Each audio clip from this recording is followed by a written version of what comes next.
Assalamualaikum warahmatullahi wabarakatuh.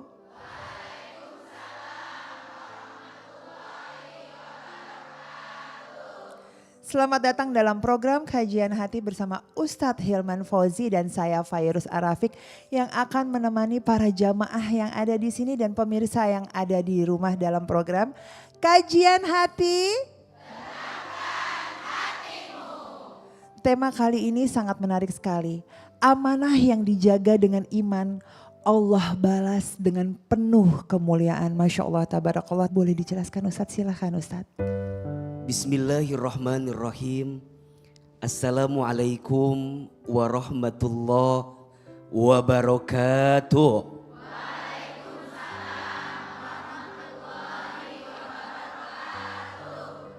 Bunda, amanah yang dijaga dengan iman, Allah akan balas dengan penuh kemuliaan. Di antara ciri orang yang munafik itu kata Nabi ada 3. Yang pertama, ketika dia bicara dusta. Yang kedua, ketika dia berjanji ingkar. Dan yang ketiga, ketika dia diberikan amanah, dia khianat dengan amanahnya. Maka hati-hati dengan amanah yang Allah berikan kepada kita.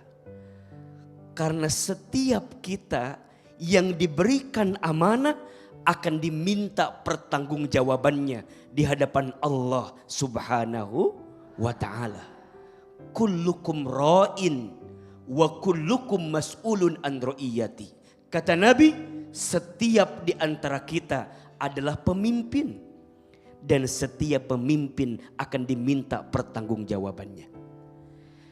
Maka belajarlah menjadi pemimpin, menjadi seseorang yang ketika diberikan amanah, belajarlah dari sifat Nabi Muhammad Sallallahu Alaihi Wasallam.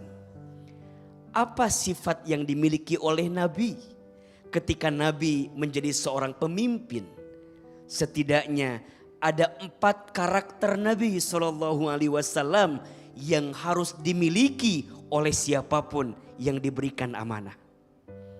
Yang pertama, Nabi itu adalah seorang yang punya sifat siddiq, jujur. Alaikum bisidqi, jadilah kalian orang yang benar, orang yang jujur. Fa inna sidqa, sesungguhnya kejujuran itu mendekatkanmu dengan surga. Dan janganlah jadi orang yang tukang bohong, suka bohong. Karena kebohongan itu mengantarkan kamu ke dalam api neraka. Yang kedua, sifat yang harus dimiliki adalah fathonah. Harus cerdas. Maksudnya apa? Harus punya kepekaan dalam melihat segala situasi. Maka harus ada kecerdasan. Cerdas spiritualnya, cerdas intelektualnya, cerdas emosionalnya, cerdas sosialnya. Kenapa? Karena orang yang diberikan amanah, dia akan diminta pertanggungjawaban dari apa yang diberikannya. Betul? Yang ketiga, orang yang diberikan amanah tentu dia harus menjadi pribadi yang amanah. Jaga yang diberikan itu. Bekerja dengan baik, disiplin, lakukan dengan profesional.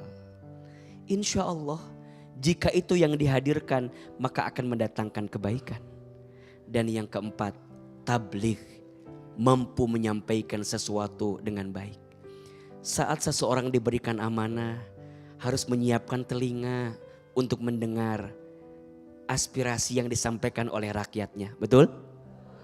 Tapi juga penting dicatat, siapapun yang sedang dipimpin, siapapun kita yang menjadi masyarakat, menyampaikan aspirasi boleh silahkan, tapi jangan sampai menghadirkan kerusuhan, menghadirkan sesuatu yang tidak baik. Jangan sampai menghancurkan fasilitas umum, betul? Silakan sampaikan sesuatu itu dengan baik agar didengar dengan baik dan insya Allah mendatangkan situasi yang lebih baik. Maka siapapun yang diberikan amanah, jagalah amanah itu. Kalau ingin menyampaikan kebaikan, sampaikan dengan cara yang baik. Insya Allah disitulah kita akan menemukan hikmah terbaik dari apapun yang Allah hadirkan untuk kita semua. Mudah-mudahan Allah jaga kehidupan kita. Amin. Mudah-mudahan Allah jaga bangsa kita. Mudah-mudahan Allah jaga negeri kita. Insya Allah semoga negeri ini jadi baldatun thayyibatun warabun ghafur. Jadi negeri yang lebih maju, lebih sejahtera, lebih bahagia, dan insya Allah lebih dekat dengan Allah Subhanahu wa ta'ala. Amin ya rabbal alamin. Kajian hati.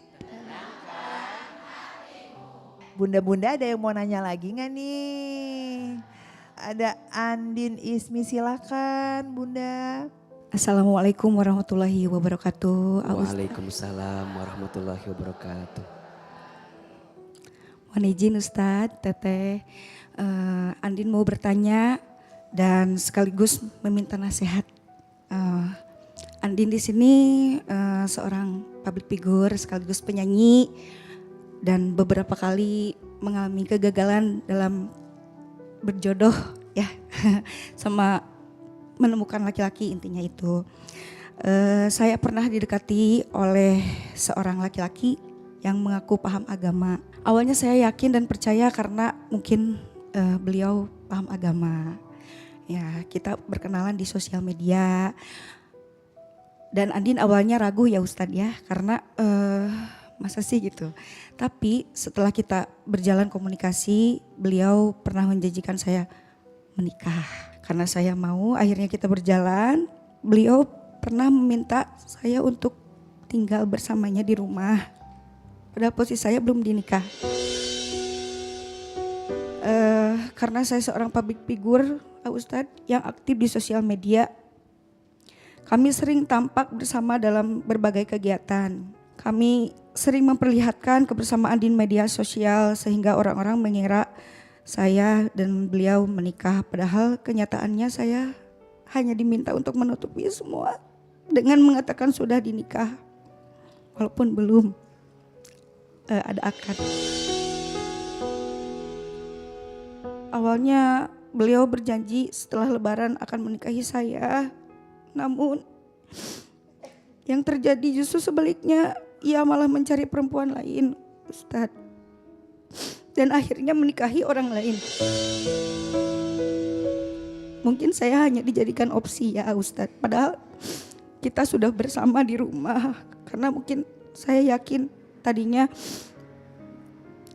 tidak ada perempuan lain. Saya sendiri pernah dipaksa menuruti kemauannya. Hati saya sebenarnya menolak. Saya tahu itu dosa Ustadz, tetapi karena saya merasa aman dan percaya dengan statusnya sebagai orang yang bawa paham agama, dan saya akhirnya menuruti keinginannya. Setelah semuanya terjadi, saya merasa rusak, bahkan secara mental dan fisik saya.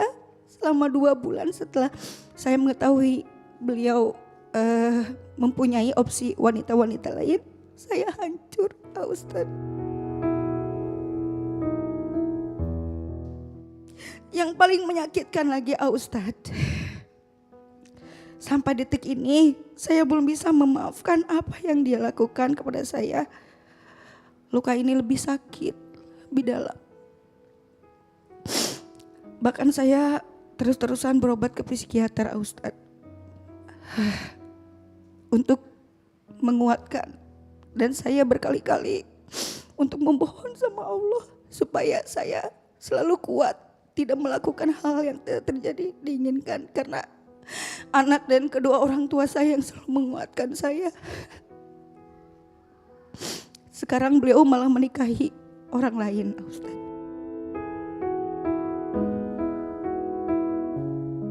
Pertanyaannya, Ustaz, apa hukuman perbuatan saya ketika akhirnya menuruti ajakan dia? Dan apakah saya salah, Ustaz? jika sampai sekarang saya belum mampu memaafkan perbuatannya karena luka yang sangat dalam, yang begitu sakit, Ustaz. Mohon dijawab. Terima kasih. Kak, aku boleh tanya ya. Jadi berarti sebelumnya tadi kebetulan menyebut anak. Jadi sebelumnya sudah pernah menikah? Sudah, Kak. Oh sudah ya. Iya. Berarti posisi waktu single sampai akhirnya bertemu dengan yang ini berapa lama? Sebenarnya saya baru gagal menikah itu kan bulan November. Ya. Ketemu beliau di sosmed itu bulan Desember. Oh cepet Baru, ya. ya. Oh jadi. Awalnya saya masih trauma ya Kak Ya, Fairuz. ya. Cuman berhubung saya yakin karena Ya. beliau paham agama, Ya. saya mungkin bakal lebih baik. Saya yakin mungkin ini jodoh saya yang sesungguhnya. Tapi ternyata beliau ngajak ketemu sama orang tuanya beliau, orang tua saya untuk langsung menikah karena mungkin beliau siapa gitu. Jadi kita lebih baik langsung menikah. Ternyata karena mungkin kita di bulan Januari karena mungkin beliau sibuk safari dakwah Pak Ustadz. Jadi beliau nyuruh saya untuk alasan aja gitu, untuk bilang udah nikah gitu. Udah nikah kepada kedua orang tuanya gitu. Saya berbohong. Saya malu Pak Ustadz. Sampai orang tuanya pun sampai bilang, Teteh beneran udah dinikah. Saya kan malu sebagai perempuan di sini. Sudah mah, kapan kok mama nggak ngasih tahu, itu kata mertua ibunya beliau. Kok mama nggak dikasih tahu? Ya udahlah, di situ saya mengenangnya. 2 minggu yang lalu mah, oh alhamdulillah syukurlah kalau Teteh udah menikah. Pas setelah saya tahu beliau banyak opsinya, bahkan banyak korban-korbannya. Saya hancur Ustadz. Saya merasa dilecehkan. Korban-korbannya ngejapri saya di sosial media, katanya enggak Teteh aja, saya pun sama dijanjikan menikah. Bunda, Mbak Andin terima kasih sudah hadir di kajian hati, menyampaikan perasaan hati yang mungkin selama ini menyakiti. Pertama, Ahilman ingin menguatkan hati Mbak Andin dan semua yang pernah tersakiti. Percayalah, tidak ada satupun yang terjadi kecuali Allah tahu dengan sesuatu yang terjadi itu. Dan yakinlah, Allah tidak mungkin menitipkan skenario hatimu disakiti kecuali Allah sedang menyiapkan kebaikan untukmu ketika engkau belajar menjalani hari-hari ke depan dengan penuh kebaikan. Kalau boleh sedikit muhasabah diri, introspeksi diri. Satu, dengan tanpa menyudutkan, tapi pada konteks ini Mbak Andin juga salah. Kenapa mau? Kenapa menyerahkan hati begitu saja? Kenapa mau menyerahkan dirimu kepada orang yang sudah jelas-jelas dia tidak serius mencintaimu? Karena seorang laki-laki yang serius mencintai, dia akan menikahimu. Dan dia komitmen dengan ucapannya untuk menikahimu. Tapi kalau udah tahu diundur-undur, waktunya dibiarkan, sampai kemudian membuat waktu terus berjalan, udah tahu salah. Tapi mungkin waktu itu setan terlalu kuat menggoda kita. Nafsu bergemuruh luar biasa di dalam jiwa kita. Sehingga sesuatu yang kita tahu itu salah, tapi rasanya berat untuk kita tinggalkan. Maka bertaubat sama Allah. Sungguh-sungguh bertaubat. Minta ampun kepada Allah. sholat taubat, istighfar terus, minta ampun sama Allah, dan tutup semua yang sudah terjadi itu. Semoga Allah berikan hikmah di balik rasa sakit yang pernah kita temui. Akui kita salah, akui kita keliru, dan jangan mengulangi lagi dosa yang sama. Termasuk pelajaran ya, hati-hati ya, jangan melihat orang dari casing luarnya. AA sedih kalau ada seseorang yang dia dikenal sebagai orang yang ahli agama, tapi malah kemudian menodai agama itu. Dan kita sebagai jamaah jangan terlalu fanatik terhadap seseorang yang kelihatan kita tahu dia seorang ahli agama. Bagaimanapun dia manusia. Dia punya aib, dia punya salah, dia punya noda. Jangan terlalu mengagumi seseorang berlebihan. Jangan memuji seseorang berlebihan karena boleh jadi dia punya dosa, betul? Dan jangan juga menghina seseorang berlebihan karena boleh jadi dia pun juga punya kebaikan yang dilihat oleh Allah Subhanahu wa taala. Saya nggak tahu seperti apa perasaan beliau yang tadi diceritakan. Tapi izin untuk oknum, saya nyebutnya oknum kali ya. Untuk oknum yang menyebut dirinya sebagai ustadz, yang menyebut dirinya sebagai pemuka agama, kalau ada kesempatan minta maaf. Minta maaf sama perempuan-perempuan yang pernah engkau sakiti. Bertobat, minta ampun sama Allah. Malu kalau saat kita jadi seorang guru tapi malah mengotori kemuliaan sebagai seorang guru. Maka nanti ada 4 laki-laki yang kalau bisa jauhi dan jangan dijadikan sebagai seorang suami. Laki-laki yang lemah imannya. Kalau dia sudah berani melanggar aturan Allah, bagaimana mungkin dia bisa mendapatkan kebaikan? Ngajak perempuan tinggal bersama, belum dinikahi. 2, hati-hati dengan laki-laki yang buruk akhlaknya. Berbohong itu dosa tidak? Ingkar janji dosa tidak? Membohongi orang tua dosa tidak? Membohongi umat dosa tidak? Buruk akhlaknya. Yang ketiga, laki-laki yang kurang tanggung jawabnya. Laki-laki itu besar dengan tanggung jawabnya. Maka jauhi dan tinggalkan laki-laki yang tidak mau bertanggung jawab. Dan yang keempat, laki-laki yang kurang ilmunya. Semoga tidak ada lagi perempuan yang harus jadi korban dan tersakiti. Dan untuk Mbak Andin yang pernah kemarin tersakiti, pulih lagi, harus sembuh lagi. Terima kasih ya. Harus kuat lagi, percayalah ada banyak kebaikan yang sedang Allah siapkan. Amin. Cukup berharga hatimu untuk dihabiskan menangisi orang yang pernah menyakitimu. Semoga makin kuat dan tetap hebat. Amin. Ya Rabbal Alamin. Itulah yang namanya bucin ya, bener-bener jatuh cinta sama, apalagi sama-sama single, beliau single, saya single gitu. Jadi yaudah ngikut aja gitu. Pengen ngebangun bareng-bareng lah gitu, ngebangun bareng-bareng, ngebangun bersama bareng-bareng. Kayak mau ngebangun pesantren, kayak ngebangun rumah pondok anak yatim, panti asuhan. Otomatis kan itu cita-cita saya banget ya Kak, cita-cita saya banget ya. Jadi akhirnya terpedaya gitu. Di situ saya bodoh banget, konyol banget. Sampai udah mau nyerah lah, percuma saya hidup juga. Itu akhirnya lama-lama saya nggak kuat dong ya diginiin gitu kan. Akhirnya saya up di sosial media. Banyak lah tuh korban-korbannya, termasuk mantan istrinya, Ustazah. Ngebantu saya banget. Saya jujur lebih tenang.